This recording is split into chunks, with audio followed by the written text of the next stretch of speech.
Šajā nelielajā video parādīšu, kā veidot šāda veida kolonas dažādās lapās. Mums jau ir piemērs, kas atrodas šeit. Tātad lapas. Otrā lapas puse. Un servis labot. Ja.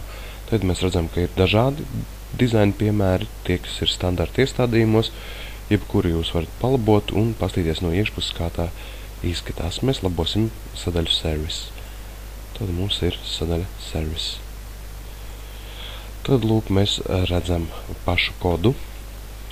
Un viss vienmēr sākas ar kvadrātiekavām un noslēdzas ar kvadrātiekavām. Tad sākas ar kvadrātiekavu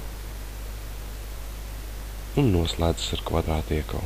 Lai saprastu, kur sākas, kur beidzas, tad, principā, kvadrātiekava ir bez šķērsvītras un beidzas ar tādu pašu nosaukumu, bet ar šķērsvītru.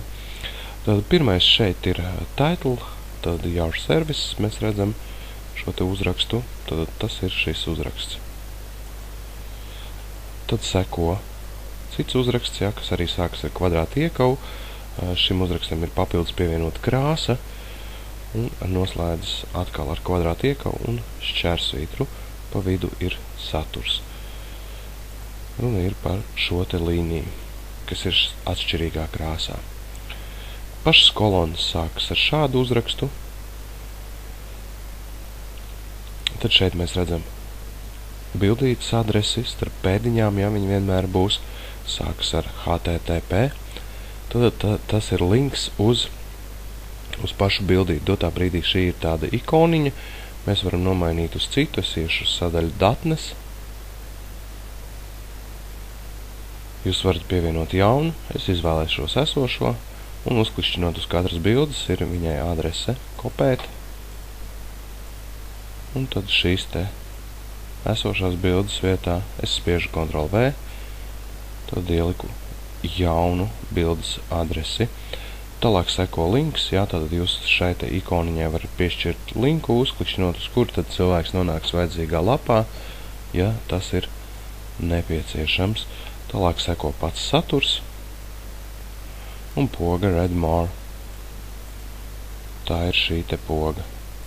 Šai pogai var pievienot arī linku. Šīs restītes vietā ierakstīsiet HTTP vai www. Tur, uz kuru lapu vedīs šis links. Jā, tad var nokopēt vienkārši un šeit ielīmēt. Un redzam, ka šo kolonu noslēdz arī kvadrātiekavu, kā jau es teicu, ar šo te šķērsvītriņu. Tad sākas nākamā kolonna.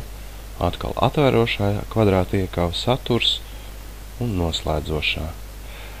Trešā kolonna, uzmanību, ir drusku savādāka. Tad šis kods ir atšķirīgāks. Tad runa ir par šo te trešo kolonu.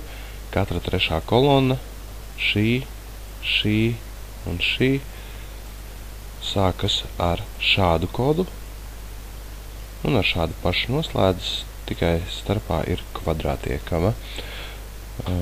Tad pēc tam, kad ir izmainīts saturs, mēs atjauninam šeit refresh, arī tā kā atjaunināt, un redzam, ka ir izmainīsies jau ikoniņa, bildīti, jā. Tādā veidā jūs varat radīt vienu, teiksim, līdz šai te vietai, un vienkārši, piemēram, nokopēt drusku zemāk. Piemēram, šo izdzēst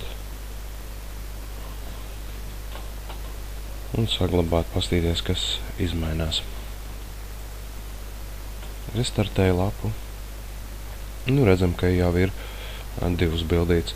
Lūk, tādā veidā jūs varat arī, ja neliek šo te noslēdzošo trešās kolonnas atverošo kodu, šo te, bet ir tikai šie, tad veidot arī divas, vai, piemēram, šo te izdzēsīsim.